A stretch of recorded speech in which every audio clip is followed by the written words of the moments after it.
আমরা বলছি আমরা যারা বামপন্থী রাজনীতি করি, মানুষ গীতা পড়বেন, মানুষ কোরআন পড়বেন, মানুষ বাইবেল পড়বেন, মানুষ গুরু গ্রন্থ সাহেব পড়বেন, সেটা তার ব্যক্তিগত ব্যাপার। মানুষ মন্দিরে যাবেন, মানুষ মসজিদে যাবেন, মানুষ গির্জায় যাবেন, সেগুলো তার ব্যক্তিগত ব্যাপার। তা নিয়ে আমাদের পক্ষে অথবা বিপক্ষে বলার কিছু নেই।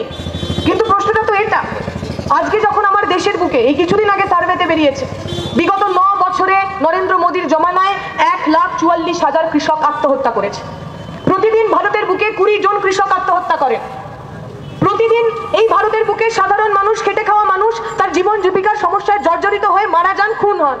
আমাদের প্রশ্ন, যারা কেন্দ্রে রয়েছেন, কেন্দ্রে যাদেরকে মানুষ ভোট দিয়েছেন, নরেন্দ্র মোদীরা, বিজেপিরা এত এমপি নিয়ে যারা সরকার তৈরি করেছেন, তাদের কাছে প্রাধান্য কি? তাদের কাছে প্রাইমারি কি? তাদের কাছে প্রাইমারি গীতা পড়ানো? তাদের কাছে প্রাইমারি গীতা পাঠ করানো? নাকি আমার দেশের গরিব খেটে খাওয়া মানুষ, কৃষক মানুষ, শ্রমিক মানুষ, তার পেটে দুবেলা দুমুঠো ভাতের ব্যবস্থা করা? এই প্রশ্ন আমরা রাখতে চাই। পশ্চিমবঙ্গের মানুষ, বাংলার মানুষ, ভারতের মানুষ নিজের মতো করে ধর্ম পালন করে। বাড়িতে কেউ লক্ষ্মীর পাঁচালি পড়ে, বাড়িতে কেউ নারায়ণের পুজো করে। আজ অব্দি কাউকে কোথাও গিয়ে সার্টিফিকেট নিতে হয়নি। আজ আমরা শুনলাম ব্রিগেডের ময়দান থেকে ওই শুভেন্দু অধিকারী বাড়িয়ে বলেছেন যে যারা যারা আজকে গীতা পাঠে আসলেন না, তারা নাকি সহি হিন্দু না।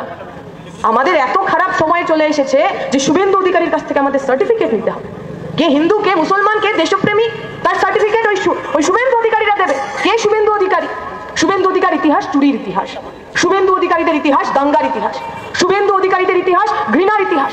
সেই ঘৃণার ব্যাপারীরা আজকে আমাদের সার্টিফিকেট দেবে। আপনি হিন্দু, আপনি মুসলমান। আমরা যারা সাধারণ মানুষ, আমরা যারা বাংলার মানুষ, আমরা বলছি, পরিষ্কার ভাষায় বলছি, কোনো শুভেন্দু অধিকারী, কোনো নরেন্দ্র মোদী আমাদের সার্টিফিকেট দেবেন না।